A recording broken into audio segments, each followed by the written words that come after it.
Loved it. Oh my gosh. I think I've watched it about 5 times, and every time I watch it, there's something new that resonates with me. I forgot to mention to people who are watching, there is closed caption. So if you take your cursor and you move it to the bottom of your screen, you can click closed caption and just click show subtitle. So forgot to take care of that. Yeah, the humor, you know, I think Kaya, what hit me this time when I watched it was Kaya Menta, sharing our truth, right? And I think about the fact that I didn't have my berry ceremony when I first got my moon time, and the menopause ceremony, right? Your film is a menopause ceremony, right? The Yeah. coming together, like that part just clicked. I don't know why it didn't click the first time around. And so many things, like the old lady came to visit. My mom and grandmother used to say that as well. And I did have the advantage of having two older sisters. So when I find, like, I knew about a period, I knew about, pads and stuff like that. And when my first sister got her period, we lived in Sudbury still, and we're walking to school. It was about a mile uphill both ways in the snow, and we're walking, and I go outside and I yell, "Kimmy got her menstruation! Kimmy got her menstruation!" Right? She was so embarrassed and mortified. So I thought about that, and also the fact, like the trauma, and the fact that why this resonates with me so much is my sisters didn't get to go through menopause. They died beforehand, and just to hear that, like a lot of people don't share the same story, right? But Indigenous women, we share that same story, and right as soon as you share that, you follow up with humor, right? So yeah, many things resonated with me, and I'm thinking of, we need to start an aunties camp in Toronto, right? Yeah. Yep. And have these ceremonies, because a lot of times our ceremonies are like, we have our full moon ceremony and we have our moon time. We're not supposed to be in the circle, and we're made to feel like we're not included, right? So having a space to come together is so important. So I'm just going to look at the Q&A, but I do have a question to start us off, and it's really, you've already said a little bit about why you made the film, but did you want to add to that? And a question specifically I have is, how did you select the sisters that came together for this documentary? Um, I think the reason why as a storyteller, I believe that story carries agency. And once you birth a story, it has a life of its own. And that's what I love when you said that, every time you watch it, something new comes. And if you watch it 5 years from now, something new will come. So that's the power of Indigenous story. And I also see storytelling as ceremony as well. And I think with this particular film, I was going through a hard time. Like my body was changing. I was like moody and I just didn't feel like myself. I was like, what is happening? And because I couldn't really talk to my mom and my grandmother passed away, it was like, and then I kept going to doctors, like and they were not helpful. Like it was terrible. It was like, I had one woman, one doctor, she was so rude with me. And it was just like walk-in clinic. And she goes, well, just lose weight. And I was just like, okay, I am done. And then the other one, like I said, prescribed this medication because the side effects help with hot flashes. But I'm like, all of these other side effects are going to make me feel worse. Right? So hot flashes versus everything else. So I think, as a storyteller, a documentarian, filmmaker, it's like I'm very good at finding the gaps because I do a lot of self-reflection. I'm like, what do I need? How come nobody's talking about this? Like, why is this such a struggle? Hey, there's a film. So I'm like, if I'm feeling this, I'm sure there's many others who are feeling this. And there's so many other layers that can come out of this film. Like when we talk about LGBTQ, like there's so many other avenues you can explore, right? And other people can take the lead in those conversations. So I don't know. I just felt like, it was so necessary. I wanted to share a personal story. I'm very comfortable putting myself in story. I was always taught by my grandmother that you need to tell your own story first before you start telling the stories of others.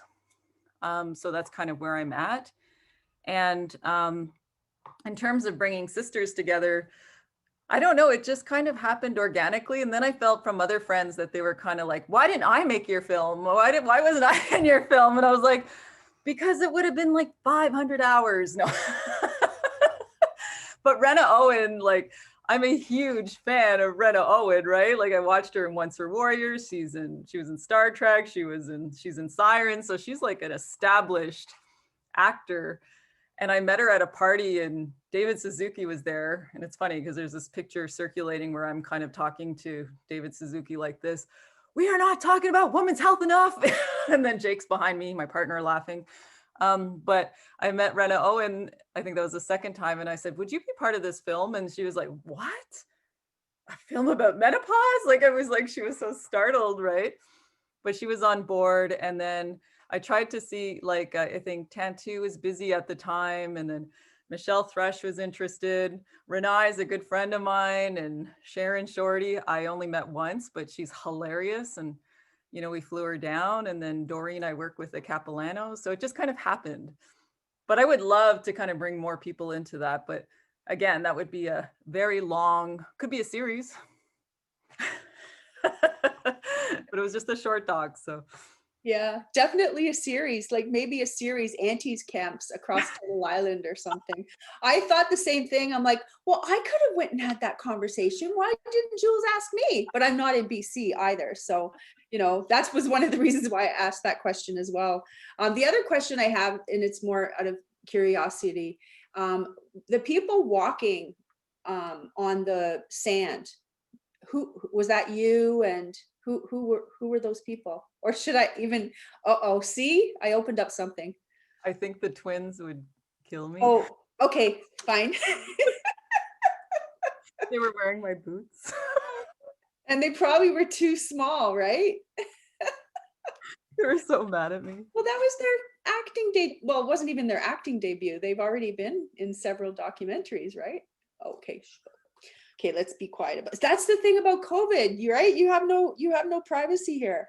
I want to get I'm gonna look. I don't see any. I see a comment. So good. So you can also, folks in the audience, you can provide, if you don't have a question, you can also provide a comment, and I'll read that. I wanted to get serious for a minute. So there was, some serious points there about trauma, and I didn't know that about menopause and trauma, but it completely makes sense. And can you unpack that a little bit? I know that, like, I think it was Sharon who talked about, residential school is in her cells, right? And that stress, that trauma is in her cells, and how that impacts you through menopause. Can you speak a little bit to that? Like, how does that play out with the symptoms that we have and things like that? Yeah, I think definitely there needs to be way more dialogue around this. And that's why, I'm still surprised that women's clinics are still private. I'm glad that they're around. I mean, we need women's clinics, but you have to pay because there's no public funding or whatever, or how that works, or money. But you think about like how many of us are struggling and how many of us who have, like, Dr. Tana says, like adverse childhood events that we're dealing with, and that disconnect in body that happens when you're a trauma survivor, right? So I don't know really how to unpack that. Like, it was interesting because when I started filming, I thought it was just going to be funny all the way through. Like, I honestly thought, I'm bringing all these amazing women together. All we're just going to do is laugh. And then it went down that road of trauma, which kind of was like, this is interesting. But I just let it kind of unfold organically during the filming process. And I'm still trying to unpack that, I think, but definitely I think there needs to be more research and more focus on what happens with us when we go through a huge change like that. Because I know I remember going through that change when I got my first period. Mm-hmm. But I read books and I had friends, you had people to talk to. But then why are we so isolated during this phase of change? Do we put so much emphasis on young girls because they can reproduce or whatever the societal stereotypes or tropes are?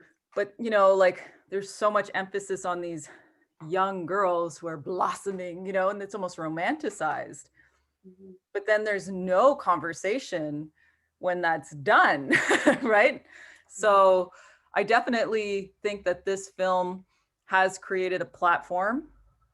And I think that hopefully there's more research.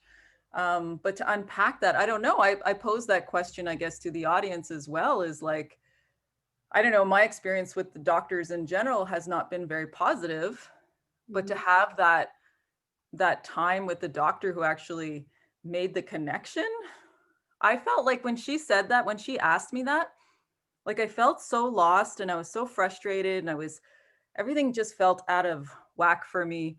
And then when she asked me that, I felt my whole body Mm. just melt. Like I just felt it go, and then I was fighting the tears Mm. because then I was like, does that trauma have something to do with how I'm feeling? Like, what? What are you talking about? Like, it was so confusing, but I knew it was a necessary conversation. But Mhm. I haven't really, I'm not at the place where I can fully articulate it yet. But I think it's people like you who go into health, maybe that is something that we need to delve a little deeper into, right? Yeah. Well, I'm actually going to try to do an academic search on it just to see Yeah. what people are saying. I'm sure there's some work on it. So Benita Lawrence has a question. Hey, Jules, great to see you. I missed menopause, not because I drank my way through, but because an early hysterectomy and I stayed on estrogen for so long that my body had just forgotten it had ever menstruated. I remember feeling the change of aging and talking with some elders about aging and sexuality, though. And this was wonderful. Nowadays, and I'm presuming, Benita, since you made everything public, that you don't mind me telling everybody your age. Nowadays, at 65, I just feel young. Yeah. And the film was wonderful. So I don't know if you want to comment back to Benita. Hi, Benita. I haven't seen Benita in a long time either. I miss my Ontario family, my Toronto family. Benita, I saw when I was very young. I think you came to my school or something and you blew my mind. You did this whole like in presentation on indigeneity and I was just like, oh, wow. So you're one of my mentors, one of my teachers. So happy that you're here. Um, yeah, I mean, going to that women's clinic, like I don't have a lot of money, like I said in the film. And I think for me, I just made an investment in myself and my health. Because if you don't have health, you know, when you feel like crap, it's really hard to do anything else, right? So you Mhm. got to really prioritize your health. And I just said, okay, well, I got credit cards, might as well use. And then this whole past 2 years, I've just been working with the women's clinic, estrogen, like progesterone, like I Oh, feel amazing, like lost the weight, been going to the gym, my energy levels back to what it used to be. I don't know, there's some magic in that. I don't know. And then also the ongoing like time with your doctor, one-on-one, it's not rushed. And with someone who knows what you're going through and actually cares, like there's mhm. that emotional, spiritual connection there too. Um, I don't know. It just it's a life changer. It Yeah. really is. So I hear you, Anita. Yeah, I just went to, well, I didn't even have a doctor's appointment. It was a virtual appointment, but they were menopausal issues that I had. I came out of there with 3 prescriptions and I didn't start the prescriptions. I'm afraid, and I think that's the answer. But, maybe I'm going to reach out to some aunties and some medicine people, right, to see what's there, because there's definitely a lot of issues. And I think back to one of the most difficult times I had with a condition I have. It's called adenomyosis, and I think with menopause or perimenopause, it gets worse. It's like you're having a baby, like the contractions, but they don't stop. And I was in Manitoba at the time under very stressful circumstances, and I couldn't get out of bed, right? And then I was prescribed medication to make me stop bleeding. Having that sacred blood stop. Oh my gosh, that was so funny with Sharon saying that. So, it's like these conversations, it's like, and it's difficult to have the conversation. You're talking about your blood, like we're talking about that online right now. It's being recorded, but it's so important to do, right? So yeah, I want to say miigwech for that. There is a comment. Does the denial of changes connect with the Western construct of aging? Probably. I think you answered that question perfectly. That was so well articulated. I think just put an exclamation mark on the, Yeah, right? So yeah. definitely, I think like what is aging like? Why are I think it's, for me personally, it's been really difficult just seeing all the changes in the last 10 years because I think the 40s are when you notice the most, right? You're like, what the hell? What's happening? Every day is like something new. You're like, whoa, and it's just like 10 years of like, I don't know. I'm not into my 50s yet, but soon to be. So I don't know what to anticipate for that. But you're just bombarded with all these messages about stay young, stay youthful, get away from, I mean, get rid of those wrinkles, like hide the gray, like it's just non friggin' stop. And we internalize that, right? So I just want to just claim where I'm at. Like, Mhm, I think Michelle Thrush says it beautifully when she says a lot of Indigenous women don't make it to this point or mhm, haven't made it to this point. So we need to just honor the life that we have and honor the fact that we're here, right? Like life is a gift. mhm. It really is. And I want to be around to see my grandkids, like I want to be around for, I want to be like Alanis Obamsawin. I want to be like 88 and still making movies, like, right? Like, or however old Alanis is, but she's a matriarch, right? She's again one of my teachers too, and so, but she just embraces it. She's beautiful, Yeah, right? So for me, the same thing. Like I just honor that kind of reclaiming where we are. Like I think the more we talk about this, we start to dismantle those taboos. I mhm, think there's strength in these conversations. I think we all should have menopause parties. And if mhm. you're not in menopause, then maybe have a menopause party for someone in your life. Get good food, some great wine, good music, and then just celebrate. Like there's something really powerful about coming together and just celebrating. Mhm. Like I said earlier, I've had so many emails from people across Canada who are like, "Oh yeah, I'm having a menopause party or I'm having a circle and thanks for the film. We're going to show the film and then we're going to have conversation." I'm like, "Great, that's awesome." Right? So, there is power in that, right? Yeah, In yeah, acknowledging it and make people uncomfortable. yeah, Who cares? I'm going through this along with all these other people, so why do we have to be so secretive about it?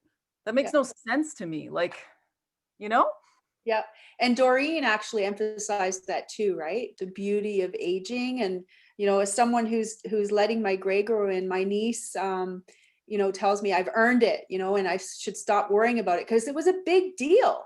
Like I started dyeing my hair when I was 24 because I started to go gray when I was 19. My sister Suzanne and I used to pull our gray hair out when we were like, my mom passed away when I was 24. She passed away at 55, and we were pulling out our gray hair in the hospital.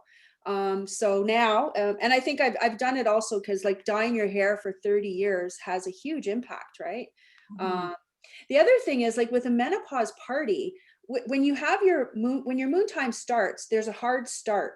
You might like not, it not might not be regular, but when you go through menopause, it takes forever. Like it's forever. So you're going to be partying for 20 years, like two Yes. decades, right?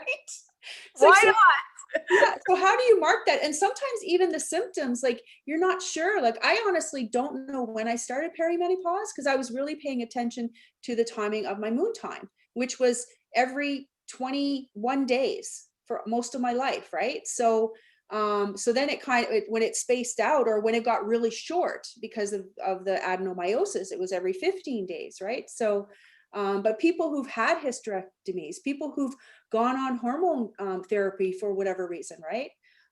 So yeah, like we need more documentaries. We need to have more conversation about it. But yeah, I'm going to connect with some folks and try to get the aunties camp going for sure.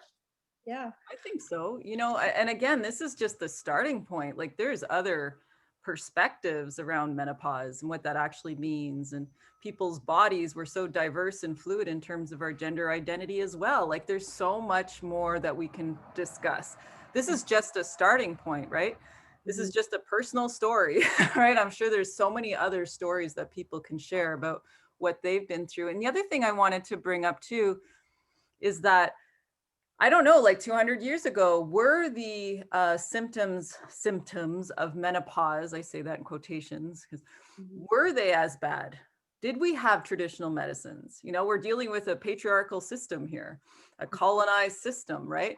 So I wonder then, before, were there ceremonies, were there medicines, were the symptoms as hardcore as they are now? Because I know stress is a Mhm. huge factor, and a lot of us are under a lot of stress. So does that have an impact on that change, right, in our bodies? So there's Mhm. so many other conversations that we can have when we talk about women's health. Yeah, and the trauma, right? I wonder, now I'm going to go and do a lot of research just to see what's out there. But I wonder about other Indigenous groups across the world, right? And how menopause is looked at, right? So the question about, the denial piece about this being a Western construct, I think that it's so ingrained that you can't even tell if it's Western or not, right? It's ingrained in our communities. Um, so yeah, it would be interesting to hear from Indigenous people in other countries to see, are there ceremonies surrounding menopause and perimenopause. I know there's medicines, but even still, like the medicine people, I'm gonna check that out and see, because I'm not one to, like, I don't want to take the prescription stuff. And you mentioned, like, and maybe we'll get even more personal, but I don't know how more personal we can get, but I um, don't yeah, know. yeah, but you mentioned, like, the progesterone and the estrogen, like, you're taking that? Yeah. Okay. Oh my, I love it. Oh my God, I'm the happiest I've been in so long. I just felt this huge shift in my body. Like I just started to feel my energy. You have to see, I just went down, like no energy, depressed, like gaining weight, just didn't feel like me. I was like like hot flashes every single night when I went to bed. I couldn't sleep, insomnia. I would wake up and just feel terrible, no energy to go to the gym. But what I've done the last 2 years, and I think too with COVID here, is that, I live at UBC. I go for a walk in the forest. I'm doing my 10,000 steps a day. So I've really made a commitment to my health. And plus, I lost my brother this year as well. Mhm. And I have another brother who's struggling as well. So I want to live the rest of my days as healthy as I can.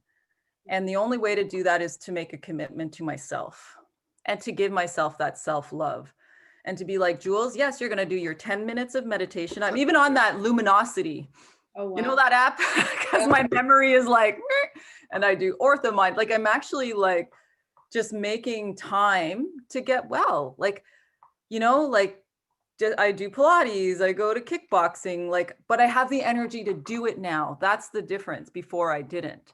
Yeah. The So I'm energy is key. better. What's Yeah, that? the energy is key. Like, I have the mentality where I wanna do that, and like, we met doing taekwondo, right? But yeah, the energy, it just zaps you completely. I So even it's have the nice. Ori rings. I don't know if anybody's seen this. I've gone all BC hippie. No, I'm just kidding. But the Ori ring kind of tracks your sleep. Really? Yeah. So I have my glasses for screen time at night, and I have the Ori ring to make sure that I'm sleeping okay. Like I'm just Wow. making sure that, because I want to be around and I want to be healthy. Yeah. I don't Did want you to feel like that again. did you I learn all that at the women's clinic? I heard about the Ori from the women's clinic and I'm doing that. It's OURI, which I recommend. It's kind of expensive, but it's a ring I wear all the time. Don't take it off. Um, but yeah, just I think what propelled me into the self-healing was when the doctor asked me about trauma. Like something clicked. I felt maybe listened to for the first time. Like I felt heard. And then when there's an affirmation, I think that's where the healing begins, because you're like being heard, you're being seen. You're Mhm. not being pushed off. Oh, here, take these medicines, do this, get away, just lose weight, whatever. It's like someone actually spending some time with you and Mhm. honoring you as a person and wanting you to be well. And when someone invests in you, you have to invest in yourself. Yeah. I can't believe they told you to lose weight. I'm not And gonna it was go some near. Yeah. that made me so mad because I was like, you don't understand what I'm going through. And it was like, it hurt my feelings. It hurt so bad because my weight was just like I was like, I'm not eating anymore. I'm Yeah. not doing anything, but it was just going, do, do, do. Like it was just, I had no control. And Yeah. when you feel that way, you don't feel like you feel the limitations, right? Like being out of breath or, Yeah. So I just said, screw it. Mhm. I'm gonna be a hot mama at like 60, like I Bonita, know. like Bonita. Like Benita, there you go. One hot elder. I love that fan. Although I wouldn't call myself an elder, but maybe I'm in denial. Maybe I'm not. I always say I'm in denial about being hot, but I think now, yeah, it's I want it to be like 15 degrees in the house. I'm opening up the windows and things like that. But I've always been a hot person. There's the denial piece coming in. Um, but and you don't really know, like, because the symptoms are so, there's so many symptoms of perimenopause, like Yeah, it's unbelievable the amount, like the headaches. Like one of the things I recognize, and I'm telling people now, and my niece, um I started to get migraines where I was nauseous, and then it took me almost 10 years to figure out the migraines were coming with my moon time. It took me a decade. And I was like, wow, they're every month. And then I'm thinking, okay, it's coming about a day before my moon time. But it took me that long because didn't speak to anybody. There was no doctors I was going to. I have a question maybe for you, Jules, and if other folks know. So there's this progesterone or estrogen cream that people are talking about. Did you yeah. hear about that? Yeah, I'm not the best. I just trust my doctors and I've done a little bit of research, but I'm just like doing what works. Yeah, and you do. See, I'm afraid because what they say is like, well, you want to use this I've heard there's a cream, natural right? one and a synthetic one. So I'm on this natural one, but I don't know. Like, see, that's the thing is a lot of people ask me these like kind of medical health questions and I'm like, I don't know. But how it was explained to me was there's two routes you could take, like the one that's synthetic and the one that's more natural. I don't know. You have to kind of research that, but I'm going to leave that to you because you're an amazing researcher and this is your area of focus. Wow. But Well, when it comes to that, I didn't know. I didn't know there was a natural one. But I they always say totally like that. just misquoting. This is not medical advice to anybody in the audience. We just So want please to don't say I'm like emphasize. an arts like focused person.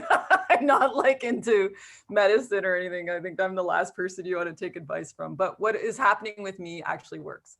And I Yeah. did that 24-hour urine test thing too. So the Women's Health, like they have this option where you can have I mean, this sounds very personal, but you collect your urine for 24 hours and then it gets shipped off to the States in some lab and they do this like real kind of intense, what do they call it, like I don't know, lab thing. What do you call it, like whatever, get all the Yeah. results, Analysis. analysis. Yeah. And yeah, and it comes back to show you like where you're deficient, like Wow. vitamin B or this or that, and it's like just amazing what they find out in this test, Wow. Wow. like where I your do levels are, everything. Wow. I have another comment. Christine, such an incredibly important film. Is it available online? Yes, the link is actually in the chat. Um, and I'm not sure if you can get your library to order it because it is available. It's Yeah, open yeah. access. I will teach it in my classes. On another point, I love Michelle Thrush's connection between menopause and our children leaving the home. She really validates the way the wear mothering has on us, and how when our kids grow up and leave, it's time for us to recalibrate. There is so much pressure to be joyous parenting, but that trauma impacts our abilities to do that, as well as how we experience menopause. Thank you for all the gifts this film gives us, perimenopausal and menopausal women. Hi, hi. And miigwech for this conversation between you both. So healing. Yeah, this is what happens, right? When you talk about stuff that's just like not talked about, the healing begins. It's like you're opening that door, and this might also, and this is what I mean about, story carrying agency and having a life of its own and being sacred, is that this conversation can lead to so much more that in maybe 20 years from now, it's going to be so much easier for those people that are, finding themselves in this situation because there's going to be more research, or Mhm. maybe clinics will be free. You know what I mean? Like, who knows? Like, you just have to get that ball rolling, right? It's Mhm. the power Yeah, of and storytelling. yeah, and I mentioned to you, like I checked after I watched the documentary the first time, I checked in Ontario for women's clinics, and I'm north of the city now. so I didn't really see anything. There probably is something out there, but yeah, I definitely need to do my research. But I also want to connect with healers and see what some of the healers are saying. I have a question about what's next. I know you have your PhD, which is on the horizon, and I think I read an online bio that said, you know, now 2020, right? It's going to be done. So, you know, the PhD, but what other works are at play for you? I think, you know, there's a huge shift with Black Lives Matter, Indigenous Lives Matter. There's a huge shift in the industry, the film and television industry. So it's really strange that, I mean, I'm getting all these auditions, like there's so much happening right now. And it feels weird because it's COVID, right? But it's like the film industry or TV industry is really booming, and animation and stuff. So I've been getting a lot of auditions for stuff because I'm quitting academia and going into acting. Is that sorry, that just sounds so weird saying that out loud. I'm kind of done living in this head of mine and I kind of want to go play. I'm almost 50. I think it's time to play. You know, I want to enjoy life, and plus too, like I think, you know, I had my kids really young. Like I've been a mom since my early 20s, and I was a single mom for the two older boys. So I struggled. I gave up my dream. I gave up my goals. Like I put it aside, but so much time passed and then I just felt like, who am I? What am I doing? Like, you know, so I feel like, especially with the loss of my brother too, it was just a realignment. It was like, what do you want to do? Focus on what makes you happy. Money will Mhm, come, right? I mean, that's a really hard, especially living in Vancouver when everything's super expensive. mhm, But you know, I really believe in that law of attraction. I believe in putting stuff out in the universe and believing it, like positive stuff, and then having trust mhm. that things will come back to you. So that's where I'm at. I know it's so strange. It feels like with this reset in the world, it's like all these wild things and spiritual shifts and alignments are happening for me. I think before I was spending a lot of time on things that weren't feeding the soul, Mhm. right? And that's tiresome. That's taxing on your soul, on your spirit. So now I feel like I don't want to do that anymore. I want to focus on writing. I want to create content. I want to make more films. I want to be in front of the camera. I just want to use the rest of my time here and focus on my dreams. Like, Mhm. you know what I mean? When you lose people, you kind of get it's like an awakening, right? Yeah. And all too often when you lose somebody, you can get stuck, right? And like you lost your brother, and tobacco down, prayers up. Yeah. And you know, while you're going through perimenopause, right? I lost both my sisters during that time, and that added stress. So I think it's not just past trauma, it's current trauma, because the trauma is not over. We're not in a post-colonial state. I ain't about decolonizing the world, right? It ain't I'm not if I'll decolonize my own mind. I wrote something recently about reconciliation, indigenization, and decolonization, and that we have to rid the acronym RID. We have to rid ourselves of using that terminology and Mhm, focus on Indigenous resurgence instead. mhm. But yeah, the current trauma that happens and the impact on your health, right? And Jules, I just want to say, like, from the time I met you when we were doing Taekwondo, and you know, I know Kim Wheatley and Christine and Joanna feel the same way. Like, I always looked at you, an amazing person, you know, raising your sons. And, you know, look at where Asavac has a film out. If people haven't seen it yet, you can, I think it was on CBC recently as well. And App, Apple TV, Red Snow. But you're raising amazing people, right? And you're a role model. You're a role model for me. You're a role model for our communities. And, you know, it just amazes me when I did your bio, looked at your bio recent, like to do the introduction. I got tired just looking. So even while you're going through perimenopause, you're so productive in producing, you know, all of these things, and the amount of work, right? And you tell stories that are so personal to you. And that's something that I think a lot of us are afraid to do, because you know the public can be really harsh. And so yeah, I just want to say put my hands up, since you're in BC, right? And for everything that you've done. And we'll bring you back to Ryerson for sure. Yeah, I think too. I mean, I've always been okay with just sharing personal stories. And I find documentaries a great platform for that. Because for Indigenous people, there's no such thing, I don't think, as objectivity. When we're talking about indigeneity, we're talking about our families and our relationships. So how is that not personal, right? So I always share stories that are very personal to me, that are important to me. Like my one film, Placenta. Yeah. I don't know if you remember that film. Yeah, I do. I do. When I went to London, England, I always tell this story. I did a screening there, and this man stood up in the audience, and he got so mad at me. He was like, "This is absurd. How can you talk? I can't even say the name of your film." And I was like, "What? Placenta, placenta, placenta." I just kept, but he was getting so upset with me. And I was like, "This is great. I love this. Let's go, buddy." Because I'm like, "You had one. Where is it? What did the hospitals do with it? It's an organ.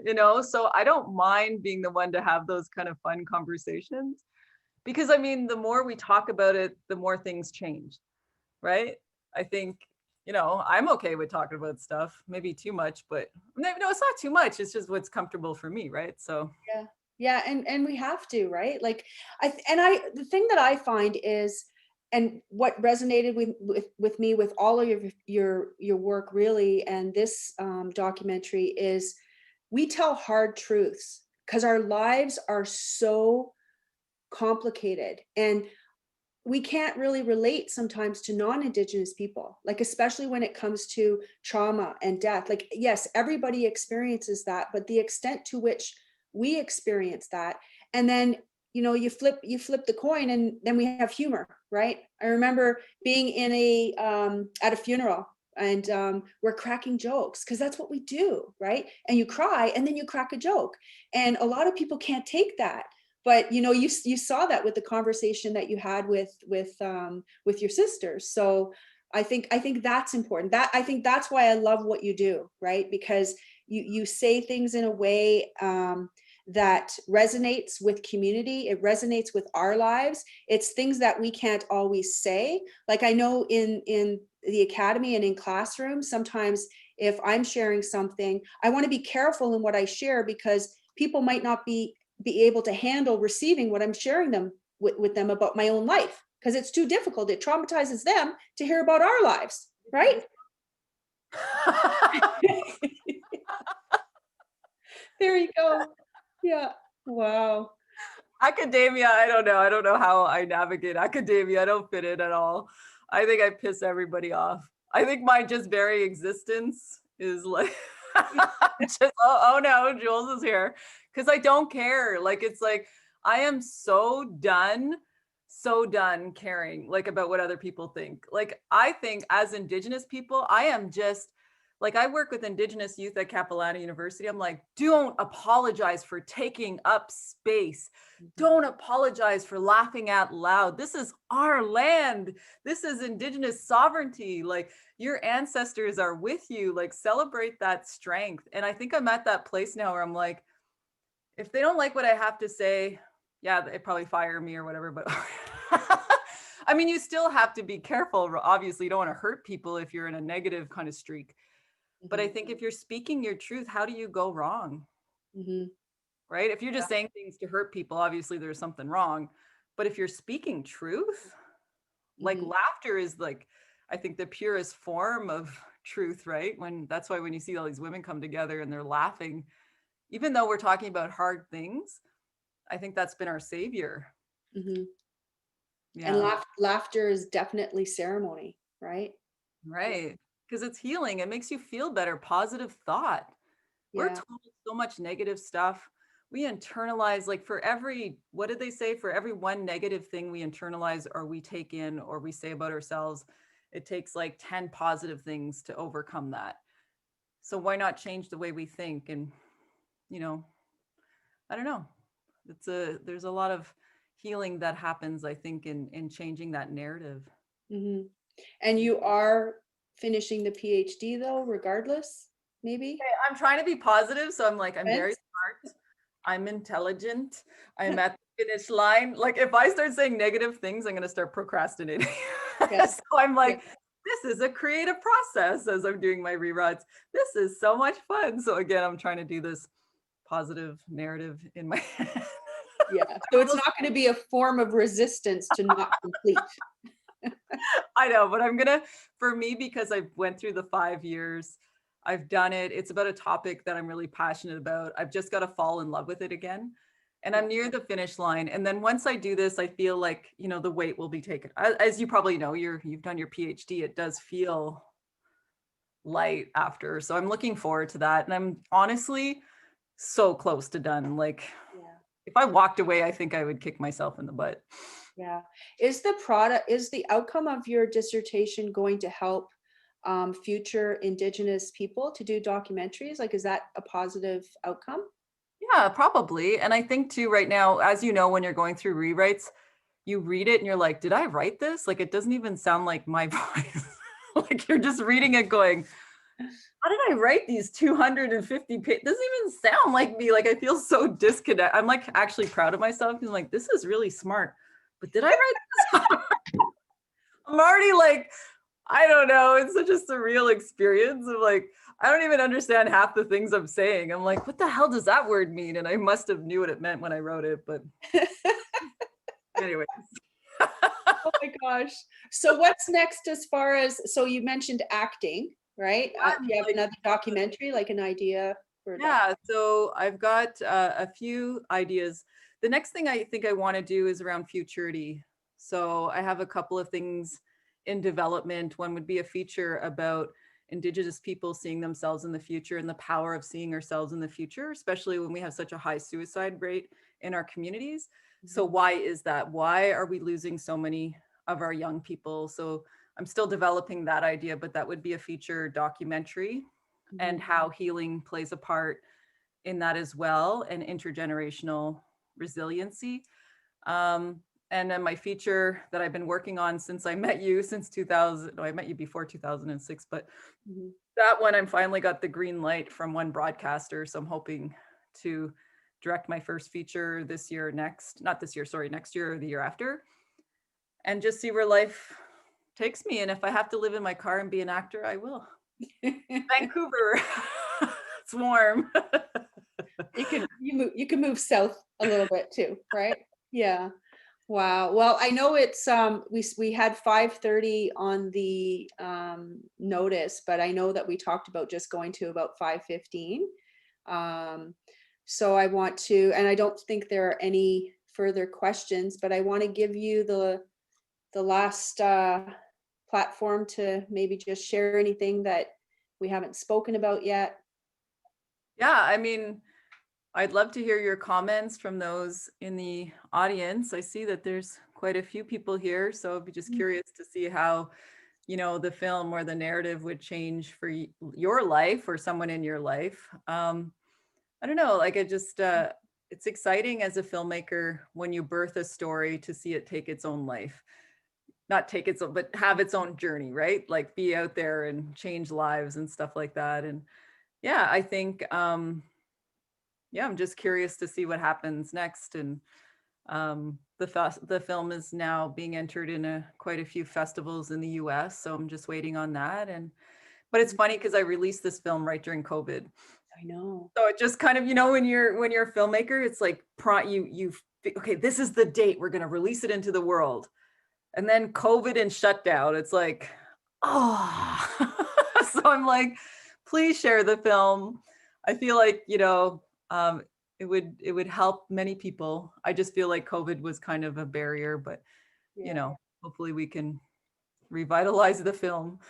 What would have been the plan if COVID didn't hit, right? And when did it get released? Like in March? Was It it was March in or April? June.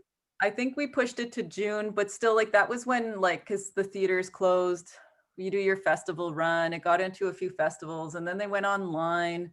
I Mhm. don't know. It just, it's the human interaction that makes the kind of a release of a film exciting too, right? Because then you get to hang out with people and have conversations and meet other filmmakers and sit in the theater together. So, it's just kind of sad that way, but it's okay.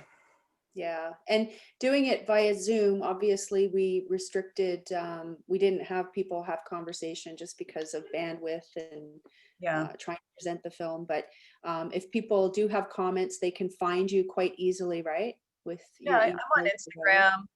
Yeah. Facebook, I'm trying to limit that a bit. I people are pitching me on Facebook. And I'm like, okay, don't pitch me on Facebook. But anyway, it's just kind of funny. But yeah, like I'm around. I have my website is juleskostachin.com, so you can actually check things out and find me there. And my professional email is there as well. Um, yeah, so I'm around, and I'm sure you'll see my son Asavak in a lot of stuff. He's been working on so many features in the US and Canada, so his career is just booming right now, and Wow. him. Is there a film coming up soon for Asavak? I'm not allowed to see the Oh, Siva okay. gets so mad at me because he's like, Mom, take that down. Because I'm all proud and I post something. He's like, You're not allowed to post that yet. It's not released. So like, ah, but you'll see Asavak Koostac, star of Yeah. Red Snow, and he's done like, I don't even know. There's a whole bunch of films coming out that he's been working on and Yeah. Oh my shows. gosh, I just have to say in Red Snow when they're going into the one space and the one guy says, "Yeah, it looks like residential school." That just cracked it wasn't funny, but it cracked me up. That's our kind of humor that people are like, "Why are you guys laughing at that? That's just so wrong." But I was like, "Oh my gosh, that's classic." Do you know which part I'm talking about? I was so confused by that comment on Facebook. I was like, what? Now I know, I'm like, oh, I should have clarified. I was like, what? Yeah. Yeah, I What used part to was that? I can't even remember that. I went to his screening. Okay, before we end, but I went to, this is not good as a mom. Like you have to sit there and just let your kid have the spotlight. But he was like at the opening at VIF last year with Marie Clemence, everything, and he was on stage and it was his time. And I was sitting in the audience and I was just shaking. It's like, I gotta say something, I gotta say something. Don't, and I'm like, don't say anything, just shut up, just sit there and let him. And then I'm like, can I have the mic? That's my son. And the CVAC's like, okay, mom. Oh my gosh. You know Yeah. how hard it is as a parent to sit there and be like, oh my God. That's all you said was that's my mom? You didn't say No, great I said, job? asked him, I know, I think I said that. I mean, that's my son. I grabbed the mic and I don't even remember. It was just such a daze. I was just sitting there shaking because I wanted to say something so bad. Like, that's my son. I'm so proud of you. I love you. Good job, kind of thing. And I just, anyway, it was Yeah. really, Yeah, it was, even ASCII Boys, like I watched that over and over again. I just, because I was PVRing back then, but and I shared it with everybody and people, students in my class, and yeah, it was funny. especially the one where he's stuck in the mud in Ottawapiskud. Yeah. And the part where a bug is coming near him and he gets scared of a bug. Really? What is that? I don't even remember. It's like, there's a I bug. laughed my head off. I felt like I was gonna pee my pants every time we were shooting because I had to be behind the camera and I had to turn away because I was just laughing my head off. Like it was so much fun to shoot that. Oh my God. Yeah. Wow. Well, I can't wait to see what's next. And I want to say Chimigwech, Jules. Thank you. And I want to thank Katie and Luke and everybody who helped make this happen. It's so challenging getting things done via Zoom. I'll maybe chat with you later, Jules, to say if we would do it differently. But, Oh, this is perfect. yeah, like for the interaction, I'm sure that guests wanted to interact a little bit more, but we weren't sure how things would go. So I want to say chimigwech to everybody and have a great evening. We'll connect later, Jules. Take care. Thank you. Say hi to Bye. everybody. Bye. Bye. Thank you. Thanks, Thank Lynn. you. Bye, Lynn. Bye. Bye, Katie.